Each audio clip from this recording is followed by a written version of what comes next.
In today's video, I am going to show you how to crop an image in Klaviyo. Don't forget to like and subscribe for more email marketing tips. Start on the Klaviyo homepage, your main dashboard, where all your campaigns, lists, and analytics live. On the left-hand menu, click Campaigns. Browse your list of campaigns and select the one you want to edit. Once chosen, click the three dots next to the campaign name and select Edit Campaign. This opens the campaign editor where you can make changes to text, images, and other content. At the top of the editor, click Edit to enter the content editing mode.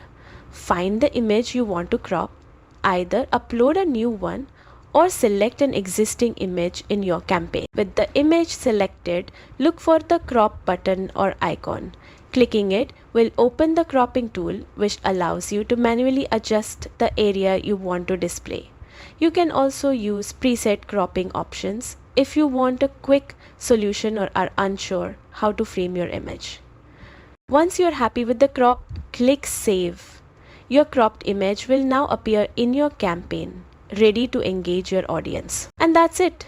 You've successfully learned how to crop images in Klaviyo, a simple yet powerful way to make your emails more visually compelling.